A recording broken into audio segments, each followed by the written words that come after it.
Nascido em 5 de agosto de 1996, na cidade de Bundango, Cho Seung-yeon é o cantor, rapper, dançarino, compositor, produtor, ator e modelo sul-coreano que mais ou menos aos 12, 13 anos de idade se mudou para o Brasil e jogou durante certo período de tempo no time de base do Corinthians. Annyeonghaseyo, eu sou a... E hoje eu quero contar brevemente para vocês sobre a história e conexão do Seung-yeon, quando nós, fora brasileiros, o chamamos carinhosamente até hoje, Luizinho, com o nosso país. Vai, Corinthians! O Seung-yeon conta que, desde muito pequeno, as maiores paixões da vida dele sempre foram o futebol e a música, mas que quando, naquela época pelo menos, ele tinha mais cuidado com o futebol e praticava mais, ele acabou optando por essa carreira. E quando se pensa em futebol, pelo menos para o estrangeiro, automaticamente se pensa em Brasil, né? E com ele não foi diferente. Quando ele contou para os pais dele que ele queria seguir essa carreira, os pais dele não apoiaram. Quando ele disse que pretendia se mudar para o Brasil, eles desaprovaram mais ainda. Mas, depois de muito tentar convencer, eles acabaram autorizando que ele viesse para cá. Lá no ano de 2009, o Seung-yeon se mudou para o Brasil. Ele morou aqui nos anos de 2009 e 2010, um ano em Santos, um ano em Penópolis. Ele estudava no UFC Corinthians Paulista Futebol Clube. Ele se destacava muito porque ele treinava ao máximo para isso. E de primeira, quando ele veio para cá, ele adotou o nome Ivan. É muito comum que eles adotem nomes, principalmente em inglês. Mas os amigos dele quiseram dar um nome mais brasileiro para ele. E quando disseram que ele poderia se chamar Luizinho, ele adorou e adotou esse apelido, né?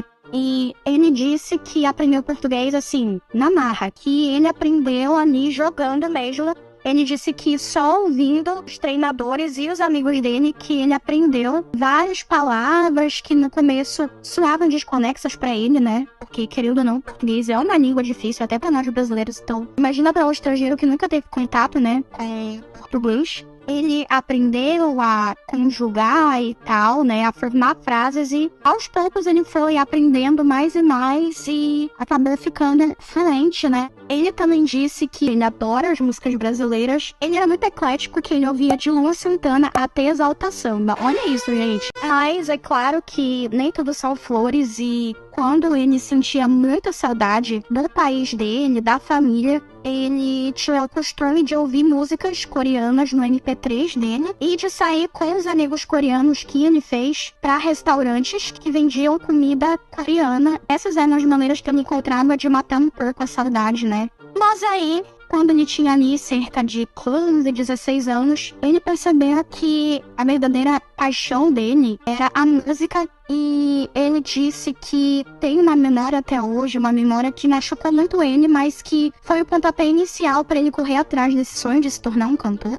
Que ele foi em karaokê, e aí uma pessoa disse pra ele que ele cantava muito mal. Ele disse que isso afetou ele mais do que ele imaginava, e que foi a partir daí que, de alguma maneira, ele queria provar para aquela pessoa e para outras pessoas que, quem sabe, também pensavam que ele cantava mal, queria provar para elas o contrário. Então é a partir daí que ele decidiu voltar pro país dele para tentar a sorte, né, de seguir na música. Mas antes disso, ele foi para as Filipinas. Lá ele estudou durante um tempo, aprendeu a falar fluentemente a língua de lá, inclusive ele é fluente em várias línguas. E aí, depois desse tempo das Filipinas, ele voltou para a Coreia e aí sim ele virou um trainee. Depois disso, ele felizmente conseguiu debutar em 2014 no Unique com o nome artístico de Luizy. Acredito que seja o nome mais curtinho, né?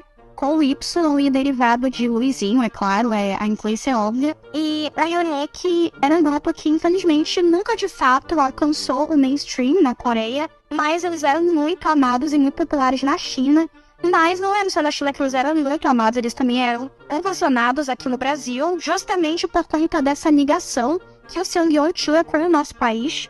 E lá em 2016, eles vieram aqui pro Brasil e deram várias entrevistas icônicas, como, por exemplo, pro Canto K-Pop, programa da Sabrina Sato, que eu nem sei se ainda existe, mas eles participaram lá e É uma entrevista que eu nunca esqueci, é muito engraçada. E talvez a mais icônica e mais conhecida que seja na revista Korea In, que tem aquele momento icônico em que ele solta um meme que muita gente, inclusive eu, uso até hoje, que é um...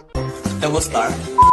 Em meados de 2017, Nick, infelizmente, entrou em hiato e não se sabe se algum dia ele vai voltar. Eu espero muito que sim, eu adoraria ver ele se reunindo mais uma vez. Pelas informações que eu consegui encontrar, foi não por eles ou pela empresa, mas por algumas questões que eu acredito serem políticas entre a Coreia do Sul e a China, e metade do grupo é de línguas chinesas, e teve até uma época, ali mesmo em 2017, justamente o ano que eles entraram em hiato, onde os idols, porque existem muitos idols chineses, né, eles foram proibidos de meio que promover, assim, com os seus grupos na Coreia e tal. E com o Nick não foi diferente. Desde então, eles nunca mais lançaram nada. E aí, lá no ano de 2019, ele entrou no Produce 101, que é um reality meio que de sobrevivência da Coreia, onde vários idols, nesse caso idols homens, eles disputavam entre si pra ver qual deles iria conseguir debutar em grupo masculino em grupo temporário. E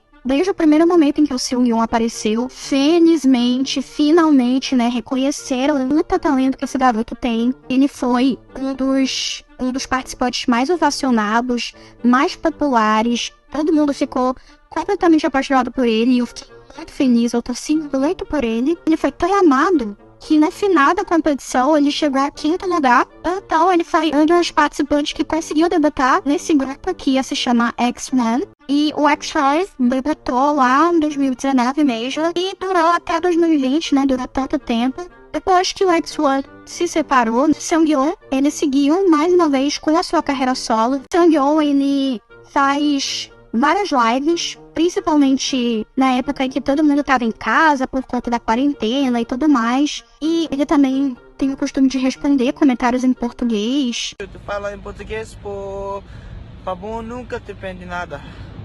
Pede nada.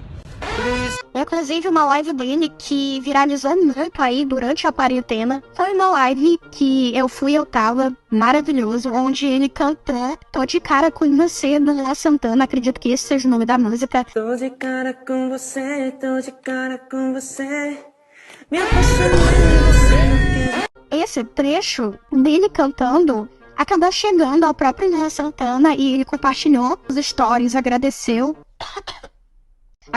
o carinho do Seung-yoon. O Seung-yoon ficou muito feliz por ter sido notado. Essa foi uma interação muito aleatória que eu amo de paixão, maravilhosos. E principalmente agora que o Seung-yoon dá várias entrevistas, sempre relembram a época que ele jogou aqui no Brasil. A reação dos entrevistadores ou entrevistadoras é muito engraçada, porque quando se fala que o Seung-yoon jogou no Brasil, eles ficam tipo, uau!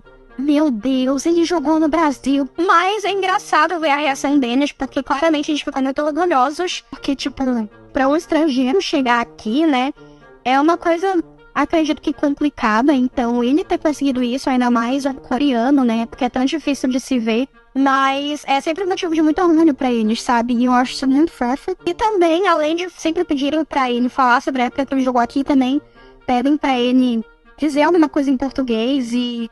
ele sempre fala a mesma coisa. E aí, meu nome é Cho Seung-yoon, antes de jogador de futebol, mas agora eu cantor. Eu te amo, meu fãs. Obrigado, tchau, tchau. E aí, meu nome é Luizinho. Eu sou 19 anos e obrigado, eu te amo vocês. E aí, meu nome é Luizinho, meu coreano nome é Cho Seung-yoon. Antes eu jogador de futebol, mas agora eu sou cantor. Eu te amo vocês. Obrigado. Tchau, tchau. O Seung-yoon também já disse que o momento mais inesquecível da vida dele, sem sombra de dúvidas, foi jogado aqui no Brasil. É uma coisa que até hoje ele não acredita e que ele gosta muito de relembrar e tem muito orgulho de contar, né, para as pessoas que não conhecem tão a fundo a história dele, a história de vida dele. E apesar dele também já ter dito que não acompanha mais o futebol daqui, toda vez que perguntam qual é o time dele, a resposta dele é sempre a mesma. Eu sou corintiano. Bem, isso é tudo. Por favor, deem muito amor. Sigam o Seungyeon nas redes sociais. Deem stream nas músicas dele, porque ele é extremamente talentoso, muito talentoso. Meu orgulho. Um beijão. Tchau.